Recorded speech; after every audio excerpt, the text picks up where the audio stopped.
The boy excitedly showed his invention to his father. He stuck a small windmill into the ground. Then he removed the battery from a radio. To his surprise, the radio still played clearly. Seeing the shock on his father's face, he quickly explained that it was powered by wind. As long as wires were connected, the spinning blades could generate electricity and make the radio work. If they built a larger one, he said, it could even power a water pump. They could draw water from the well and irrigate their fields. It might even solve the long drought. But to finish the invention, he would need parts from his father's only bicycle. Even though the idea sounded impressive, his father thought it was unrealistic. He scolded the boy harshly. Chifukwa haungade kupanga zoseroezi.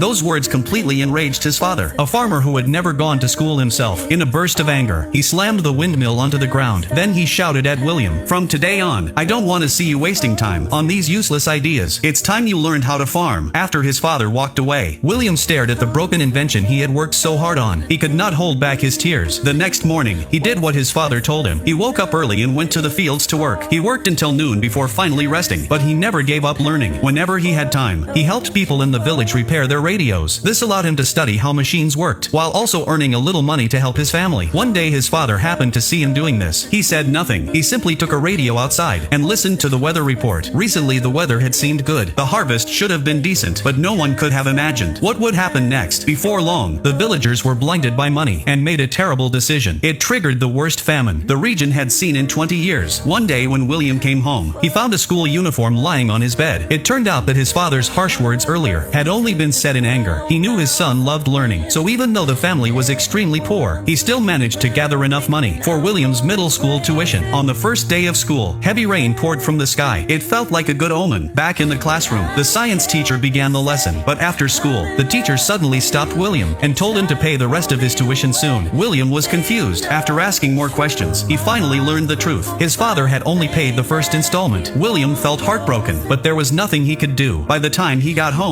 the sky was already getting dark. He sat by the window, working on a science quiz. Just then his mother walked in. She told him the kerosene lamp had run out of fuel. The room became too dark to see. William had no choice but to stop his unfinished homework and go help his father with chores. As a result, when the test came the next day, he only scored 62. It was just enough to pass, but he was far from satisfied. So after school, William went with his friends to the junkyard. The place was filled with things thrown away by a tobacco company. They searched for a long time. In the end, William only found an old water pump and some dead batteries, nothing that could help him study at night. On the way home, William ran into the village chief, holding a meeting with the villagers. A tobacco company wanted to buy timber for just $1.50 per ton. The price was ridiculously low. Both the chief and William's father opposed the deal, but the villagers lined up to sign the contract anyway. They were simply too poor. Soon the company began cutting down the trees. William watched it happen and worried deeply, but there was nothing he could do. To clear his mind, he went to visit a friend. They were listening to a soccer match on the radio. Suddenly the radio died. All eyes turned to William. At that moment, he immediately understood what to do. He ran home through the rain, grabbed some old batteries and tools, and rushed back to his friend's house. Then he started working. Just as everyone hoped, William managed to power the radio again. The room exploded with excitement. From that moment on, William became something of a hero among his friends. After the game ended, he headed home. On the way, he accidentally saw his sister secretly dating the science teacher in their conservative village. This was something that could shame the entire family. The next day after school, William and his friends went to the teacher's bicycle. At first, they planned to damage the tires to teach him a lesson, but after thinking about it, kind-hearted William could not bring himself to do it. One of his friends then suggested another idea. Why not take the bike light? You could use it to study at night. William thought the idea sounded good, but when he tried to remove it, he noticed a small silver device connected to the light. When the pedals turned, the wheel rubbed against the device, and amazingly, the light came on. William was stunned. At that moment, a new idea lit up his mind, and that beam of light illuminated the path to his future. After returning home, William made a promise with his father. Once the crops were harvested, his father would pay the rest of his school tuition. But fate had other plans. A series of violent rainstorms suddenly arrived. Without trees to protect the land, the fields his father had worked so hard to plant were completely flooded. No matter how desperately he tried to save them, the crops were all destroyed. Not a single ear of corn was left. With no money for tuition, William had no choice but to stop going to school. Not long after, the storms finally ended, but what followed was an even harsher blow. A blazing sun scorched scorched the land. The soil dried up. The young corn plants withered and died. The village was now facing a long famine. Worried sick, William's father went to see the village chief. He asked the chief for a favor. When the president came to the village to campaign, he hoped the chief would tell him the truth about the disaster. Maybe the government would offer help. Otherwise, sooner or later, everyone would starve. After hearing this, the chief reluctantly agreed. At the same time, the clever William had already begun thinking of a solution. He gathered several dead batteries and connected their positive and negative ends together. In this way, he could combine them into one usable battery. Then, if he connected the battery to the water pump, they could draw water from the well and irrigate the land. But there was still one major problem. How could he charge the battery? Determined to understand how the bicycle light generated power, William secretly sneaked into the school. He found the science teacher and asked, "Why does your bicycle light turn on when you pedal?" The teacher replied that the bike used a DC generator. William immediately asked how to build one, but the teacher admitted he was not entirely sure about the exact mechanics. Instead, he suggested that William search for the answer in the library. With the teacher's help, William soon found a book called Using Energy. The contents fascinated him. From that day on, William spent every spare moment studying the book. When he was not reading, he was searching the junkyard for anything that might be useful. Before long, the day arrived when the president came to campaign for the villagers. It felt like a small spark of hope. When the meeting began, the village chief stepped onto the stage. First, he praised the president enthusiastically. Only then did he explain the real problem. The land had become dry and barren. The crops had failed. He asked the new president to help solve the long drought. Only then, he said, would he give him his vote? But before he could finish speaking, the chief was suddenly dragged away by the president's bodyguards. William sensed something was wrong. He and his friends followed quietly. What they saw shocked them. The chief was brutally beaten. It was clear that the corrupt president had no intention of helping them. Once the situation became awkward, he quickly got into his car and left. At that moment, William's father finally understood the truth. No one was coming to save them. They could only rely on themselves. But because of the terrible weather, the family had harvested only a few ears of corn that year, and the next harvest was still a full year away. There was no way that little food could keep the whole family alive. With no other choice, his father removed the metal sheets from their roof and took them to town to sell. But when he arrived, he discovered something even worse. The price of grain had risen several times over. Just then, the radio broadcast another piece of news. The government was denying that any disaster had happened. Furious, William's father climbed onto a truck, heading to a protest in town. He told his wife and children to wait at home for good news. Determined to end the famine as soon as possible, William secretly slipped into the school library again. He told a female teacher about his plan. If we can get the science teacher's generator, he explained, we can pump water even during the dry season. Then we can grow food and no one will starve. After hearing his idea, the teacher thought it might actually work. She told William to find the science teacher, but when William reached the classroom, the teacher was not there. In fact, the science teacher was secretly meeting William's sister. They were planning to run away together. Inside the classroom, the principal had taken over the lesson. William quickly lowered his head, but it was too late. The principal had already spotted him. Stand up! My father will be sorry. You are stealing from the family of every remaining student in this school. My father will be sorry. It turned out that the principal had never known. William had not paid his tuition. The science teacher had been hiding the truth. Now that the principal discovered William was attending school without paying, he was furious. On the spot, he expelled him. William was driven out of the classroom. The female teacher watched everything happen. She knew how much William loved learning. He was a bright and determined student, so she begged the principal to let William attend school for free. But the principal refused. When William returned home, he sat silently in front of the dry land. Just then, villagers suddenly ran past carrying buckets. The government, under public pressure, had finally delivered 2 truckloads of grain. It was meant to ease the famine. William's mother took out all their savings and told him to buy as much grain as possible. He quickly jumped onto his father's bicycle and rode toward town. At the same time, his father was riding back from town on a truck. Along the road, he saw villagers fighting desperately for food. The sight made him think of his wife and children at home. He urged the driver to go faster, but he was already too late. When he arrived, the starving villagers had broken into his house and taken all the food. His wife sat on the ground, crying uncontrollably. Meanwhile, William finally reached the town. Because there was not enough grain, the scene had already turned chaotic. People were pushing and shouting everywhere, but thanks to his small size, William managed to squeeze into the warehouse. When he took out all the money he had, a worker told him that each person could only buy 30 pounds of grain, so William followed the rules and bought his share. But another problem appeared. How could he get out? Outside, the crowd had gone completely completely wild. If he walked out now, the grain would certainly be stolen. But staying inside was not a solution either. Sooner or later, the doors would be forced open. William walked around the warehouse, looking for a way out. By chance, he discovered a place where he could escape. It was already dark when William finally made it home. Because they only had one small sack of grain, his father made a difficult decision. From now on, the family would eat only one meal a day. Otherwise, the food would never last. Every day, he also prayed to God, hoping rain would somehow arrive during the dry season. To William, this sounded almost absurd. If life was going to change, they had to do something themselves. That night, William spoke privately with his sister. He asked her for help. Through her, maybe they could borrow the science teacher's generator. If I can get it, he said, I can bring water to the village. After William left, his sister spent the whole night thinking. By morning, she had made a bold decision. A decision that would change William's life forever. So what happened next? Follow me, and I'll be sharing the rest of the story very soon.